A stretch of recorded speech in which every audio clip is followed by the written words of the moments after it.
Hello, everybody. It's George from Ireland. So, welcome back to the channel once again. So, here I'm hyperactive on the channel. Anyway, speaking about the first few days of the Labour government, because it was on Friday morning that Rishi Sunak tendered his resignation, and Sir Keir Starmer was summoned to Buckingham Palace to kiss the hands of Charles III. So, Starmer's now Prime Minister, appointed his cabinet the first day. Emily Thornberry, who was in the shadow cabinet, she's been left out. So that's one of the few surprising decisions. He's also brought back some Blairite liars and failures, like Alan Milburn. So wait a second, sorry, this was all about change, and you're bringing back Blairite figures, and then booting some people upstairs to the Lords where they can be government ministers there, like Jackie Smith. So stop pretending it's about change. There are many illogicalities in Labour's campaign. Oh, Tory chaos, let's have change. But wait a second, chaos means too many changes. And now you want to change everything? Change the party, change every single government minister, and change many of the policies. If you want stability, you would want the same party to continue in government. But anyway, but where they are actually showing continuity with the Conservatives is they say we are four square behind Ukraine, sending their defense secretary to Ukraine. He's had a meeting with President Zelensky and his Ukrainian analog already. So surely credit where it's due, both for the Labour government, but also for the outgoing Conservatives to say, yes, we're dead on that policy, and we're going to get up to 2.5% of GDP spent on defense. But Labour said they'll do it by the end of the decade. The Conservatives were going to do it within the next 5 years. But there's not that big a difference between the two. Yeah. So what else? So I'm going to recruit 6,500 teachers in England, not the United Kingdom as a whole, England. Because remember, education is a devolved matter. This is the confusing thing. Some matters Westminster controls the United Kingdom as a whole, and some matters it controls England only. So I'll believe it when I see it, but I might make another video as why not to go into teaching in the United Kingdom. So advertising for people like that. What makes them think that people are going to come forward, especially people of quality, when it's such a difficult job, when it's obviously so badly paid for the enormously high stress levels, and particularly to recruit people in STEM subjects, severe shortages in people teaching mathematics, physics, chemistry, information technology, economics. Now, not being disrespectful, those who teach STEM subjects, some of them are outstanding, but some of them do it because they're terrible and can't get a job in anything else. They got a third-class degree from the worst university in the United Kingdom, of which there are 140. They can still get a job teaching. So, people being sworn at, being spat at. Of course, everybody's in danger of being accused of a crime against a child. And even if the teacher is totally exonerated, there's a question mark over his or her reputation, and men are far more likely to be accused than women for life. Because they, well, didn't quite prove it, they must have done it. And even if it's proved for certain that the child made a completely bogus accusation, that's always going to be on the person's record. There is no comeback. The child is not penalized in any way. So why wouldn't they false accuse? Chopping and changing the exam system and the curriculum, constantly really stressing people out. So it's voted one of the most stressful jobs in the UK. So I don't think they're going to achieve that target, particularly in the STEM subjects. I don't know, why is it more attractive to be a teacher now than it was last week? Of course, they're always trying to recruit more teachers. I mean, the obvious answer is to recruit them from Commonwealth countries like India, as they have mutual recognition of qualifications, instead of putting them through pointless training, just wasting time and money and all the rest of it. Okay, so what else are they going to do? Now, attempting to reach a deal on pay with the junior doctors. Now, if Labour achieves that, and they're actually very bullish about this, saying this might be sorted out within a week, now that really would be a feather in their cap. Now, one of the only decisions I applaud is saying we're going to scrap this ban on onshore wind farms. Go ahead. David Cameron brought that in, the most idiotic thing he ever did, because he's all about, vote blue, go green, an environmentalist. Well, if you care about ecology and the transition to renewable energy, then you want wind farms everywhere.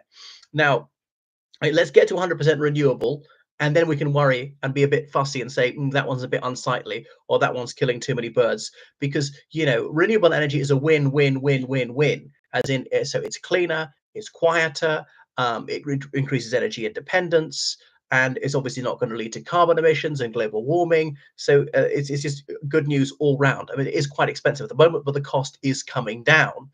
And we know, obviously, wind and sun is a little bit predictable, whereas oil and gas prices can be up and down all the time.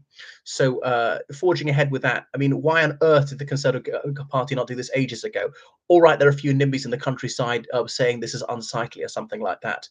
But Labour, partly because it's largely an urban party, doesn't have to worry about that too much and just railroad it through. Saying they're going to build 1.5 million homes over the next 5 years. Well, again, I think that's overambitious. I'd be delighted if it were to happen, but why does nobody get my suggestions of saying you can redevelop brownfield sites, no planning permission needed, just go do it. So long as you don't build it higher than it was before and obstruct people's view, you can do it.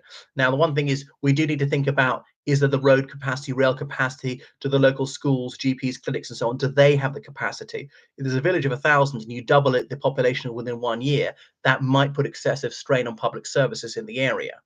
Okay, so what else have they done apart from that in the cabinet? I mean, going to meet all these leaders in the devolved administrations. There's that lap of victory, and of course, people are willing to give Labour a chance. The SNP's with its tail it's got its tail in between its legs, so they know there's not much sense about being rude to Labour. And Labour always goes down well with Irish nationalists, so Sinn Féin no doubt know that they're giving the Labour Party a bit of a bear hug. Labour already governs in Wales anyway. There've been 6 elections to the Senedd, and Labour have won 6 out of 6 and are predicted to win a 7th. So that's going to be very easy for them. So of the 4 legislatures within the United Kingdom, the Northern Ireland Assembly, Holyrood, the Welsh Parliament, and the UK Parliament, Labour's got 2 out of 4. They're probably going to get 3 out of 4 in a couple of years. Win Holyrood back in Caledonia. They don't even stand in Northern Ireland, but they still have 3 out of 4. I mean, I suppose you could look at the London Assembly, where they got about half of them. They're the biggest party, though. Yeah. Anything else to comment on in the first few days? Okay, this completely unworkable plan to tackle the small boats. Well, there's nothing new there. The only thing which was having a limited effect, the Rwanda plan, has been scrapped. I mean, was it good value for money? Probably not. Okay. What can I say? They're not really proposing to do anything else. Obviously, the NATO summit is coming up in Washington, D.C., which is going to be the 75th anniversary of the foundation of the North Atlantic Treaty Organization. So, yeah, that would be a good thing. So they have been very active, having a cabinet meeting on Sunday, and that hasn't happened for, is it over 20? So on Saturday is over 20 years. Angela Rayner as Deputy Prime Minister, my God, what does he take us for? How horrific. Yes, she is John Prescott in a skirt, which is not a good thing. Someone who's a national disgrace. And though he's some sort of hero to the Labour Party, don't forget a female journalist claimed that he sexually assaulted her. Now, I don't know that to be true. Okay, I give him the presumption of innocence. He was never convicted of anything. He was never charged with a crime. But these days, especially on the left, accusation equals conviction. That someone who's been accused of something has to be cast into the outer darkness.